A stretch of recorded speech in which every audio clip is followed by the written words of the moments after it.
Hi, so this is a session for returning mentors. We're going to do a very quick whiz through and a recap of all the kind of practices and routines and materials that you're already familiar with, just to kind of refocus ourselves after the summer break and so on.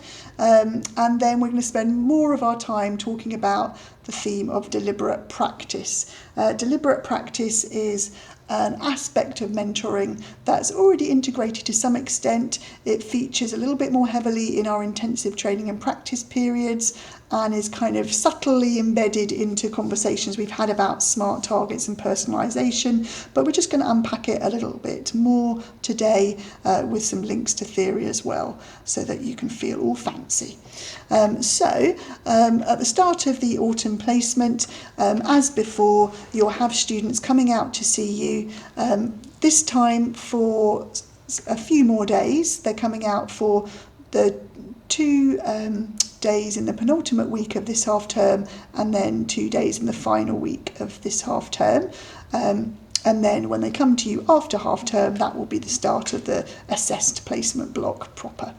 On that first day, the 17th of the pre-placement visit, we'll ask them to arrive with you for 8 o'clock, and then on that day you can make your ongoing arrangements with them as suits you and your school.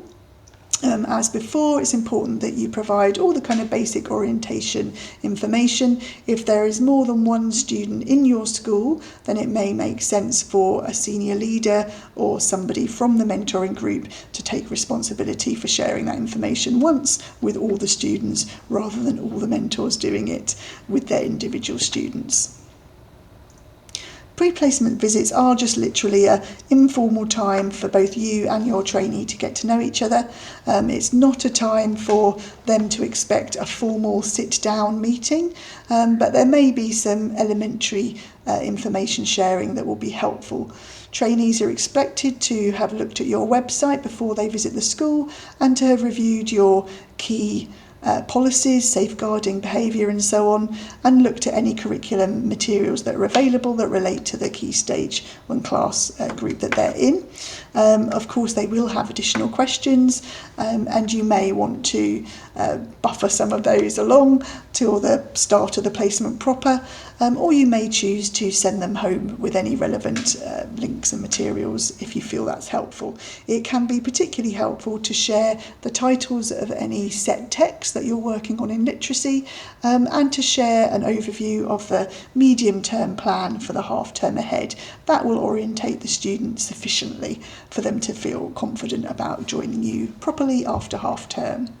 And I didn't note there, but the trainees will, as before, be writing a short placement passport, which Nella and I will send on to you, along with other safeguarding information before they start your placement.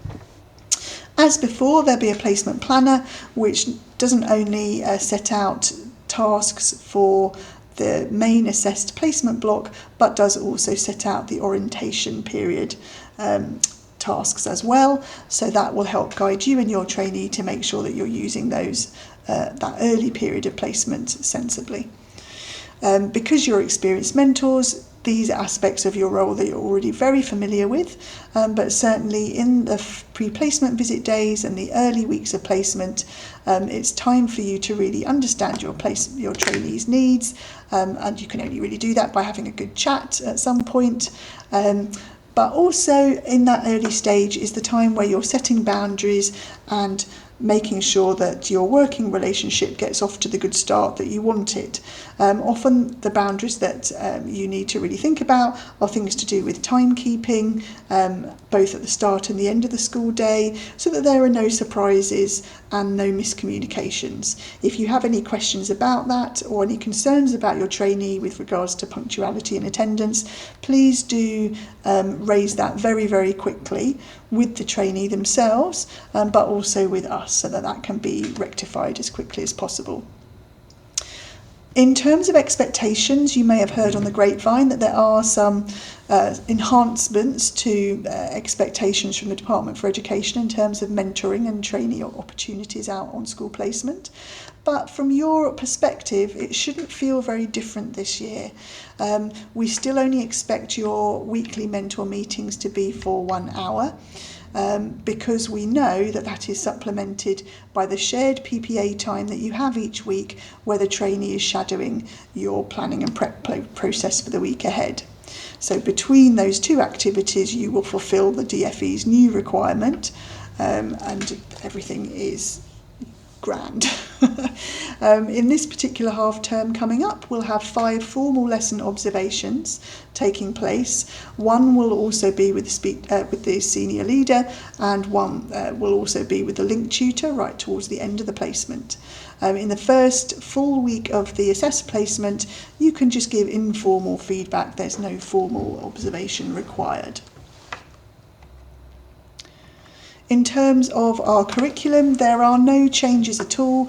We're still following the curriculum and assessment programme that's set out and reflected in our training profile document and works under these umbrella areas. These areas are shaped in line with the teacher standards and in line with the core content framework. So there's nothing new and fancy. It's all the sort of bread and butter stuff that you've been working with as a teacher for many years. In terms of teaching time, the autumn placement, if you've not done it for a little while, is a little different to spring summer and obviously has a gentler expectation. So teaching time, which includes one-to-one work with children, group work with children, as well as any whole class opportunities, should only be 40 to 50% of the teaching week. That is because at this stage the trainees need to be having lots of opportunities to observe expert practice and do practice outside of the classroom that will prepare them for the work in the classroom. It's important that they don't just get sucked into staying in the classroom for the rest of the week without really planning the use of their non-teaching time. And non-teaching time is set out like this for the autumn term, the phase 1 placement. So PPA time with you, so the equivalent of your half day a week, whatever that structure that takes, they should be shadowing you. That is an important part of their training, to see where you get your resources from, how you adapt them, how you might be collaborating and sharing that with colleagues and so on. They need to understand that part of the teacher job, and they can only do that if they're spending time seeing you do it. They have their own half day skit release, which can take place at school or off-site, but only by your approval. And the rest of the time, the rest of non-teaching time, should be used in developmental tasks that support them in meeting their weekly targets that you have agreed. So that might be observing you, that might be observing colleagues, or doing research and reading, or preparing and rehearsing things that they've got to do in class. They should be all target related. It shouldn't just be an admin time. Trainees should set up a clear timetable, and that's not just about their own role in the classroom, that's about their role either side of the children's time in class. So what are they going to do before and after school hours? Are they working with you to mark? Are they doing skit activities? How are they using that time well and ensuring all their required tasks are accomplished across the course of the week? If you feel that your trainee isn't organised in that way, then that's something that we can support with. We will be sharing an example timetable that's deliberately very specific. We wouldn't necessarily expect this level of specificity on a trainee timetable, but this is the training tool I will use with them, and as you can see in purple, it sets out what's happening before and after school. In autumn term, by comparison to spring-summer, phase 2-3, the focus for the trainees in terms of the prompts in their placement planner are more core content, core curriculum heavy. Obviously, trainees are going to be in your classroom environment through the week and will be participating and supporting and teaching foundation subjects as well, but we're not going to be directing that specifically in the placement planner. It will just happen organically under your direction. As before, there are a range of directed tasks, some of which happen during the placement in an ongoing way, some evaluative and happen at the end. The instructions for those are all on Google Classroom. Trainees will have had an opportunity to discuss these before they join your placement school, and if you need to direct them to support, direct them back to Google Classroom or to me. These are not activities that you're expected to support with. They are skit tasks that trainees should be able to manage themselves. This is just a screen grab of how they would appear on Google Classroom. You'll see from this example that there are thorough prompts and guidance and all associated links to any materials that are needed for task completion, so there shouldn't be anyone who doesn't know what to do, basically. As last year, there is a weekly reflective overview for your discussion with your trainee. That means that within your weekly hours mentor meeting, you will be discussing general organisational things, catching up on anything particular with your children, but you will also be talking about the designated weekly reflective focus. And in your placement planner, there will be a short prompt, a link to further materials, and typically a talking point, for example, a blog or a short video clip led by Claire Welsh, our lead mentor, kind of talking through key points related to that theme. So these are just discussion starters for you then to unpack with your trainee how that aspect of pedagogy, that approach, manifests itself in your own particular school, in your own classroom, so they can help make connections between theory and practice. Each term this year, we have an intensive training and practice block. We have to have 4 across the course of the year, so in autumn term we actually have 2. We recognise that we want to disrupt the summer term block as little as possible, so we felt it more appropriate to have the slight disruption caused by ITAP weeks in the autumn term. So we have a behaviour theme as we did last year, but we are also having the questioning through the lens of maths this term as well. And what you see on the screen is, broadly speaking, a typical pattern for activities in an ITAP week, where green blocks are times where the trainees are withdrawn from your school and are at a centre, either here at SCIT or elsewhere at a partner school, discussing the theme in more detail, perhaps observing expert practice, perhaps looking at video, perhaps role-playing and so on, coming back to that base at the end of the week and in the middle of the week in some way, and it will vary slightly for each ITAP, but in the middle of the week coming back to you in your school to put some of those things into practice, to make connections with that particular strand of pedagogy and what's going on in your class, in your school, and having an opportunity to trial out some of those techniques and get some feedback from you. So in that week, they're off typical schedule, and your interactions and support with them that week is around feedback on this topic. And that lesson observation that will be scheduled in that week will relate to that topic. As last year, we have our training profile and our assessment tracker all in one, and there are no changes to this document at all. So you should feel very confident that in terms of training profile, weekly lesson observation formats, all of those things, there are either no changes or very subtle, modest changes. So, for example, there will be a couple of extra prompt questions in the lesson observation that weren't there before, but you will barely notice them. Essentially, everything has stayed the same. So thinking about tailoring the placement, and this is where a really strong mentor shines. We obviously have our springboard, which is the placement planner. Again, this will feel very familiar. There are very few changes other than sequential because of the number of weeks in the block compared to last year. So you will feel very comfortable with the placement planner. You know at the placement planner At the back, you've got the section of the SCIT curriculum that relates to typical practice, typical expectations of Phase 1 autumn, and it's good practice for your trainee to be crossing through aspects of the curriculum that they feel they've discussed and covered and practiced as they go through the placement. And it's an interaction between this springboard, the kind of directed parts of the placement planner, which of course may have to move depending on your context in school in each given week. Very happy for you to kind of jiggle things around as needed. And these strands in our curriculum, it's an interaction between those two that enables you as the mentor to work with your trainee to make sure the learning steps expected are personalised to their strengths and needs.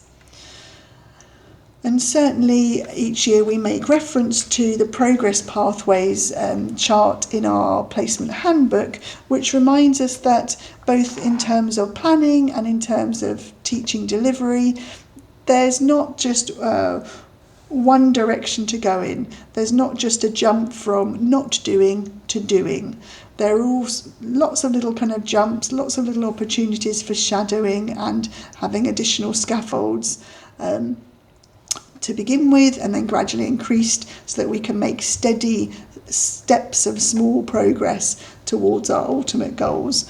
And sometimes as trainees are moving between different curriculum areas or different aspects of pedagogy, they may need to kind of revert back to a sort of more heavily scaffolded approach to gain success before moving forwards again. So for example, a student who has had lots of opportunity to teach in maths develops from your plans, develops confidence, but when they first teach literacy from your plans, they need heavier scaffolding because it's, they haven't got the familiarity they had with the previous subject area that they built the confidence in. It's straightforward, it's common sense. Just reverting to that conversation about use of non-teaching time, so as well as protecting it, as well as making sure that it is planned for and it's scheduled for, the role of the mentor is very much about having good quality conversations about how that time is used. And this links entirely to our SMART target setting and the setting of strategies. So if we have a SMART target, an associated set of strategies that break down the steps needed for success, it's the creative thinking about those steps. Again, it's not a jump from I need to get better at this, so I just do it more. It's actually what things can I practice, what things can I rehearse, who can I observe, who can I speak to help me build up my understanding, my confidence in this area. Things like scripting sections of lessons or rehearsing sections of lessons before delivery outside of the class environment can be really, really helpful. Now, so far I've spoken about you working with your trainee, but as was typical for us for a good 20 years or so, we may well have several paired placements this term. We are lucky that we have moved from having 9 trainees on roll prior to the summer holidays to 17 at the close of summer holidays, now to 23 who have begun the course. And that's fantastic, but it does mean that finding placements has been a challenge.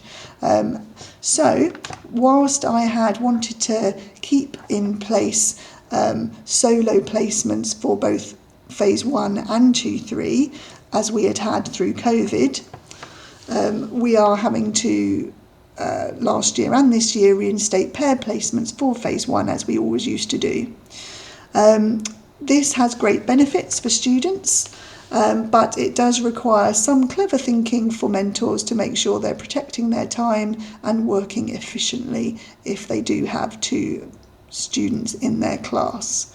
So students can obviously benefit from this because they can do a lot of joint working, joint delivery, build up skills, build confidence, having some sense of security from that fellow trainee to have their back, which is great. But for you as the mentor, you just need to be mindful of how you might manage mentor meeting time. You shouldn't be having obviously 2 separate mentor meetings of an hour each. That would not be reasonable. So what I suggest you do is you have a 40-minute mentor meeting that is with both trainees if you're on a pair placement. And then you have 10 minutes per trainee for their individual guidance.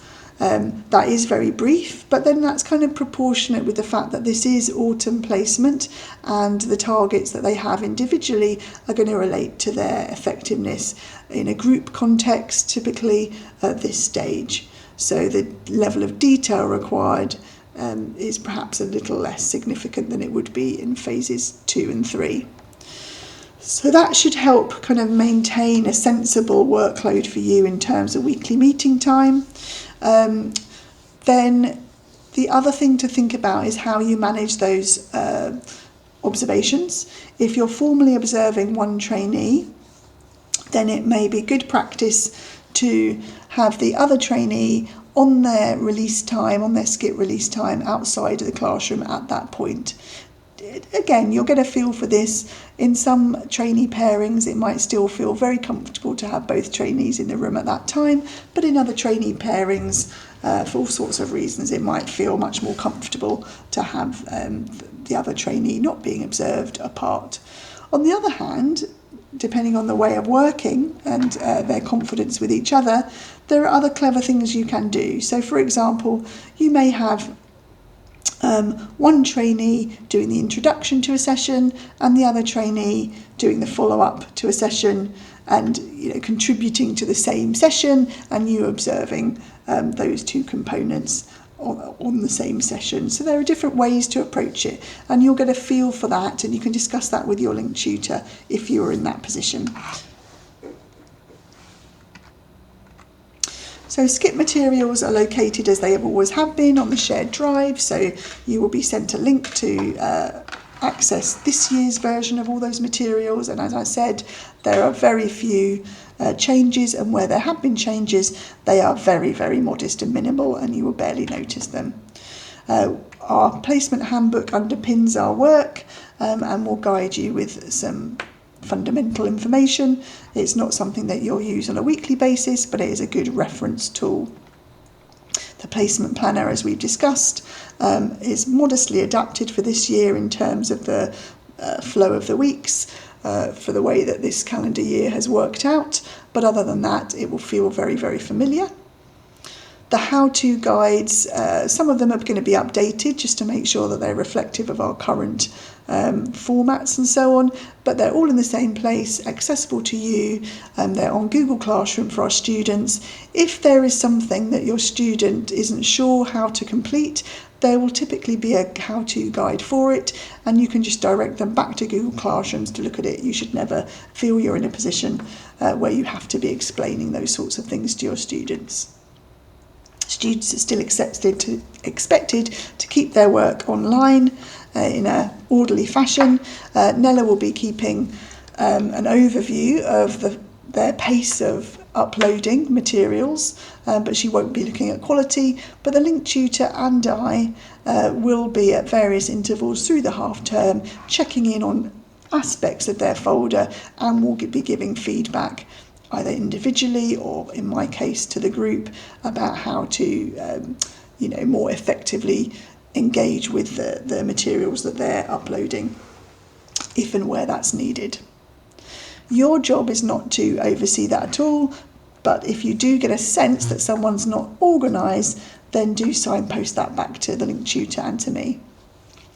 So let's kind of wrap up by unpicking this topic of deliberate practice. We've stepped our toes into this a little bit already because we've talked about target setting and personalisation, and really deliberate practice is just expanding on those ideas a little bit more.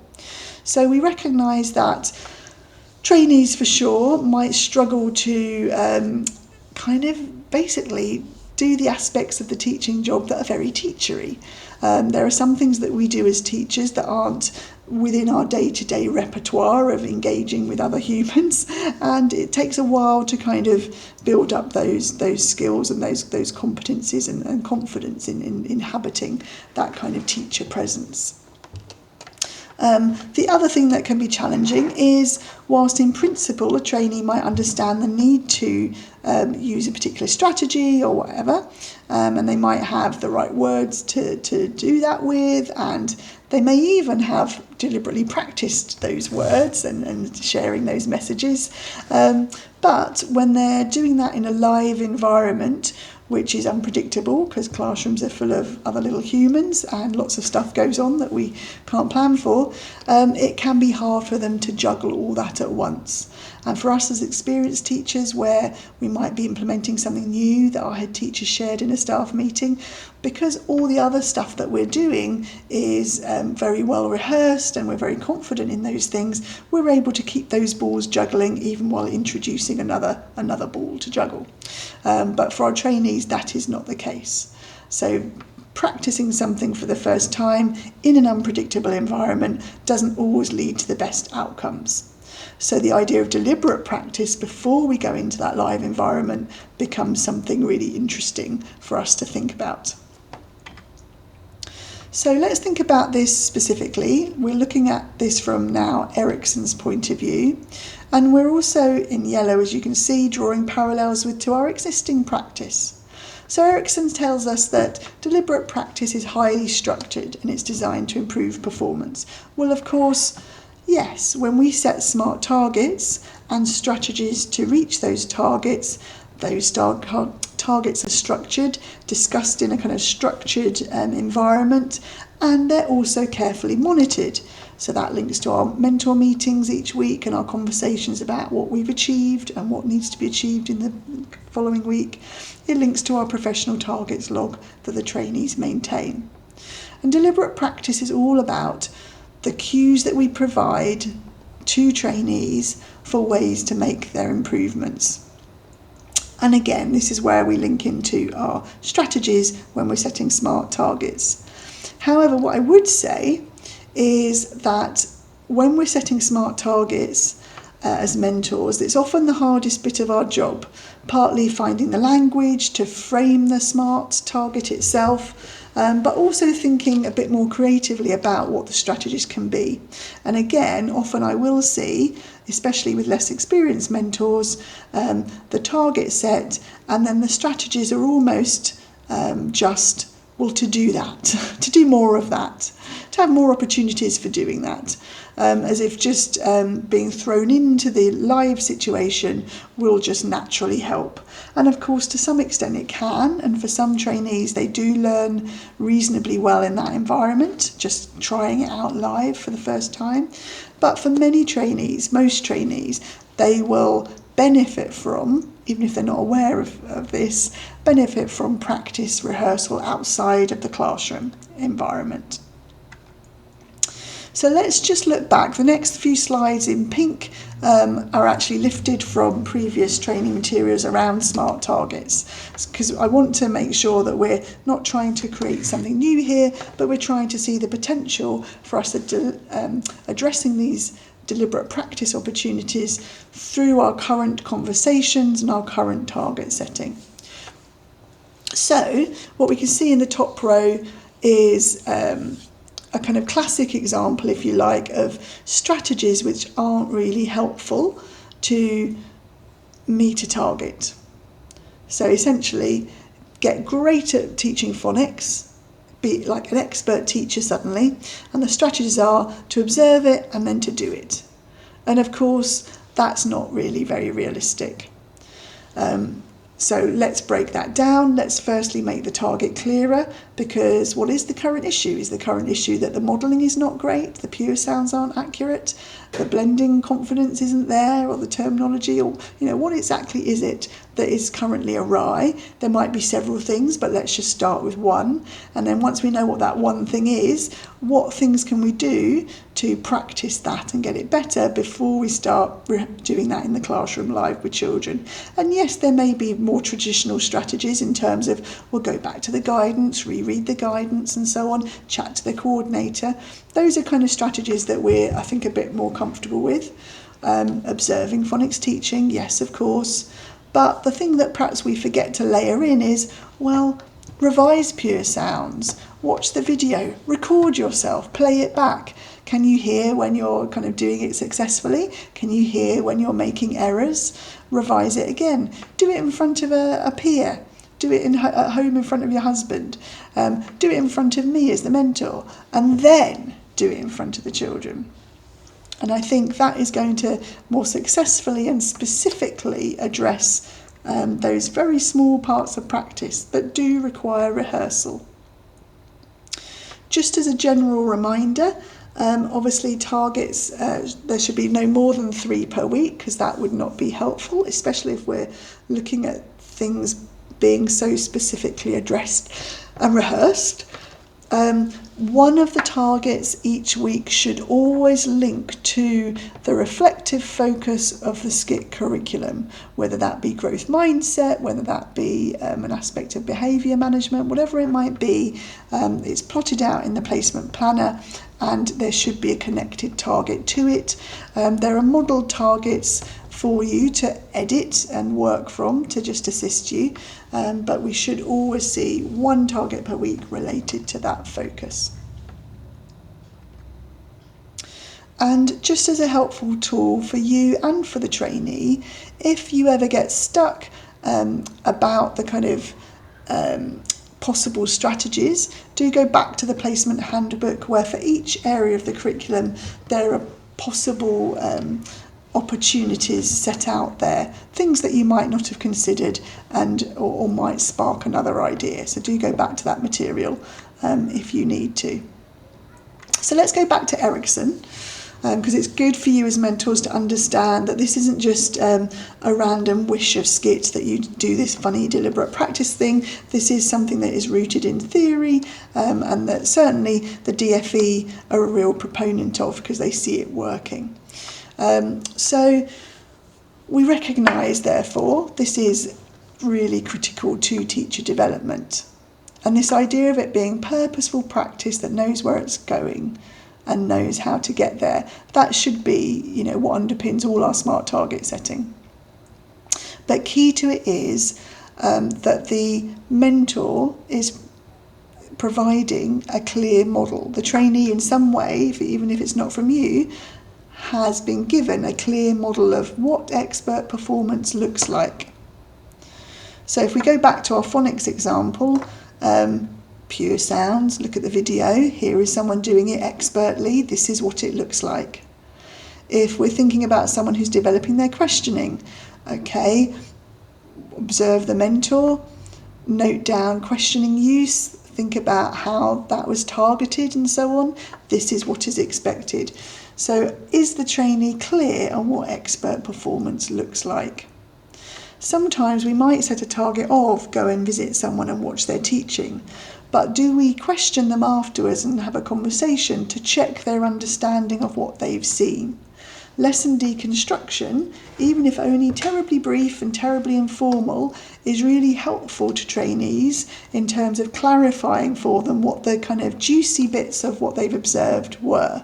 Because sometimes they won't always see what's right in front of their faces if they either haven't had an initial kind of prompt to look for it in the first place, or if they've not had someone helping them unpick it during or after the observation. So that again is another thing that could be noted down as a strategy. It need not be something that perhaps you provide, but it could be another colleague that provides it. Or it could even be something that you get linked tutor support for. So one final note there from Erikson is it's not just about the times of repetition. If I practice this all week, I will undoubtedly get better at it. It's about the quality of the practice. That's equally valuable, and the purposefulness of that practice. Again, just being in the classroom and continually kind of joining in with practice in a more holistic way may bring about general improvement, but it might not bring about the specific improvement that you and the trainee are desiring. So another way to think about it, and we are coming to a close here, so do be patient, is from Grossman. And this idea of representations, decomposition and approximation. They sound like fancy things. I often tease my students and talk about, this fancy language of theory. And let's face it, we're not going to use those terms necessarily in our interactions with our trainees on placement, but the ideas that they represent are helpful to us. So again, this idea of judiciously chosen representations. So the modelling. What models am I going to share with my teacher, with my trainee, so that they know what they're aiming for? That's an echo of what we saw in the preceding slide, that clear model of what expert performance looks like. That's what Erickson was telling us. So Grossman wraps that up in a slightly different way. So you might share a video, you might kind of recommend an observation in another class, or you might set up an observation of your own practice. But you are being specific about what you're wanting the student to see and selecting a particular opportunity in which you know it will be seen. That's super important. Decomposition, this idea of breaking down that new strategy into the smallest parts. We do this for our children in the classroom, this idea of chunking content up into small parts. And the purpose here is so that each of those parts can be practiced. And that makes it much more manageable for the trainees rather than trying to embed a range of complex processes all at once. Approximation is this idea that, okay, we acknowledge that if we're engaging in decomposition, breaking things down into their smallest parts, at some stage we've got to make the leap to applying that to a real scenario, and we've got to kind of put those component parts back together again. So how do we prepare for that? We prepare for that by putting ourselves in positions that approximate the real scenario, that approximate the classroom context. We've said already the classroom context is messy and not in a physical sense, but there are curveballs that children will throw us, or there are assemblies that will get cancelled, and visitors that suddenly come in the room. All sorts of things happen in a classroom environment that make it complex and messy in that sense. So how can we create a practice situation which enables the student teacher to practice their rehearsal of their skills in an approximated environment? So it might be a role play situation. It might be I'm practicing my ability to give clear verbal instructions, or to model a task, or whatever it might be, and someone is role playing the sorts of pushbacks that we might get from different children's behaviour, so that we start practicing kind of diverting ourselves or responding and not breaking the flow of our thinking as we're teaching, and all those things that we need to do to be resilient when we're faced with all those sort of basically interruptions and unexpected things in a lesson. So representations, decomposition, approximation. They sound fancy, but they're not fancy, and they underpin this idea of deliberate practice and what we're trying to accomplish. This screen is just pulling off the prompts that we had for our questioning ITAP last year, so that we can see some ideas for deliberate practice in a context. So if you scan down to the bit that says you can, one of the ideas highlighted in yellow there is rehearse in front of a peer or colleague and seek feedback. So this idea of deliberate practice has already kind of wheedled itself into our materials at SCITT, and you should be kind of familiar with it even without realising it was called that, called deliberate practice. And it may or may not be that you engaged in some of that last year with your students, but I definitely want you to be considering how you can increase the opportunities for deliberate practice this year with your students. So, just to close the session, I want to remind you that, as before, Link Tutors will come out to support you and your trainee towards the beginning and end of the placement. Very same pattern as before, establishing needs are met and everything's kind of okay, just very informal on the first visit, but the second visit being a proper moderating visit where there's a joint observation and checking in on your perception and the trainee's perception of progress, so that SCITT doesn't get any surprises when we see the trainee's self-assessment and your assessment of the trainee at the end of the term. The other opportunity for your further development through the placement is now been kind of directed to NASBIT online training materials. We recognise even more so that there's a need for flexibility. We've seen very low uptake of online sessions through the placement for very understandable reasons. We already limited our face-to-face sessions to just the one for new mentors at the start of the phase. But we were trying to find opportunities to make your access to training as easy as it could possibly be, and to increase the range and quality of the materials you are accessing. So this year you will be signed up to an online training resource. It has a range of themes that you can explore. We will direct you to themes that we think will be helpful for you as a SCITT mentor. And we will select a very modest number of those, but of course you can explore more widely as you see fit, depending on your needs and interests and experience as a mentor.